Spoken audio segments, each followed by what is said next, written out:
Back to Xylem learning. Xylem ലേണിംഗിന്റെ പുതിയൊരു ക്ലാസ്സിലേക്ക്, മലയാളം ക്ലാസ്സിലേക്ക്, ശ്രുതി ടീച്ചറിന്റെ ക്ലാസ്സിലേക്ക് സ്വാഗതം.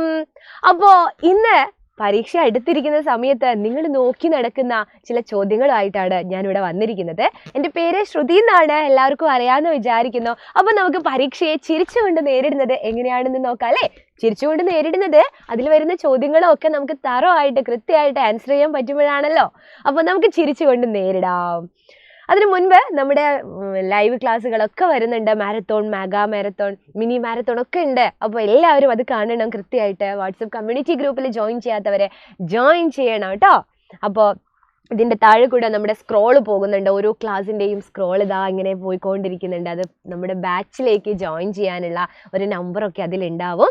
അതെല്ലാവരും എന്ത് ചെയ്യുക, നമ്മുടെ പരീക്ഷ കഴിയാനൊന്നും കാക്കണ്ട. ഈ ഒരു ഓണം ഓഫർ ഉണ്ട്. അപ്പോൾ ഈ ഒരു ഓണം ഓഫറിൽ എല്ലാവരും അത് അടിപൊളിയായിട്ട് ആ ഓണം ഓഫർ സ്വീകരിച്ചുകൊണ്ട് അതിലേക്ക് അങ്ങനെ ജോയിൻ ചെയ്യുക. ഇനിയുള്ള ഭാഗങ്ങൾ, ഇനിയുള്ള പരീക്ഷാ കാലമെങ്കിലും അടിപൊളിയായിട്ട് നേരത്തെ കാലത്തെ റിവിഷൻ ചെയ്ത് നിങ്ങൾക്ക് പഠിക്കാവുന്നതാണ്. അപ്പോൾ ഇന്ന് ടീച്ചർ പറയുന്നത് എല്ലാവർക്കും ആവശ്യമായിട്ടുള്ള പത്രവാർത്ത എങ്ങനെ എഴുതാം എന്നുള്ളതാണ്. പത്രവാർത്ത എഴുതാൻ നിങ്ങൾക്ക് അറിയാമെന്ന് എനിക്കറിയാം. അടിപൊളിയായിട്ട് സത്യസന്ധമായിട്ടായിരിക്കണം നമ്മൾ പത്രവാർത്ത എഴുതേണ്ടത്. അതിന് ആകർഷകമായ ഒരു തലക്കെട്ട് വേണം അല്ലേ? അപ്പോൾ നിങ്ങളോട് ചിലപ്പോൾ ചോദിക്കുക, നിങ്ങൾ സ്കൂളിൽ ഈയിടെ ആയിട്ട് നടന്ന ഏതെങ്കിലും ദിനാചരണങ്ങൾ, ബഷീർ ദിനം, വായനാ ദിനം അല്ലേ, വിദ്യാരംഗം കലാസാഹിത്യവേദിൻ്റെ അങ്ങനെ എന്തെങ്കിലും ദിനാചരണങ്ങളെക്കുറിച്ച് വാർത്തയായിട്ട് നിങ്ങളോടൊരു പത്രവാർത്ത തയ്യാറാക്കാൻ പറഞ്ഞാൽ നിങ്ങൾ എങ്ങനെയായിരിക്കും കൊടുക്കുക എന്നുള്ളതാണ് നോക്കേണ്ടത്. അപ്പോൾ എൻ്റെ മക്കൾക്ക് ഞാൻ ഇന്നൊരു പത്രവാർത്ത എഴുതുന്നത് കാണിച്ചു തരാം. ഇത് നോക്കൂ. ജൂലൈ 5 ബഷീർ ദിനമാണല്ലോ അല്ലേ? നിങ്ങളുടെ സ്കൂളിൽ വളരെ വിപുലമായി ആഘോഷിച്ച ബഷീർ ദിനത്തെ പറ്റി പിറ്റേ ദിവസം പത്രത്തിൽ വന്ന വാർത്ത തയ്യാറാക്കാനാണ് പറയുന്നത്.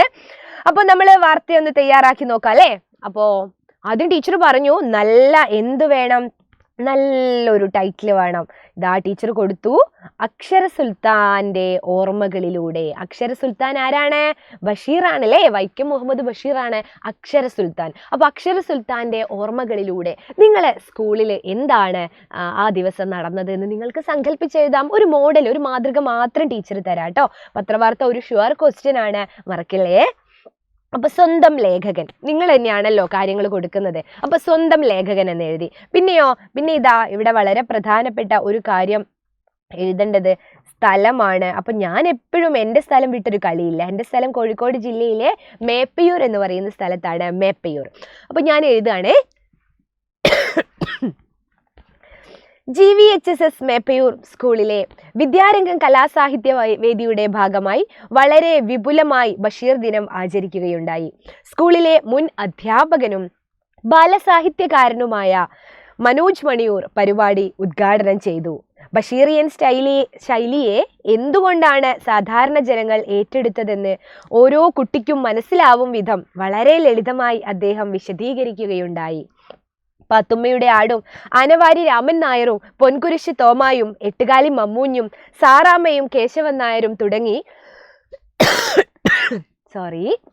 വിവിധ ബഷീർ കഥാപാത്രങ്ങളുടെ വേഷം ധരിച്ചെത്തിയ കുട്ടികൾ കാഴ്ചക്കാർക്ക് കൗതുകമായി.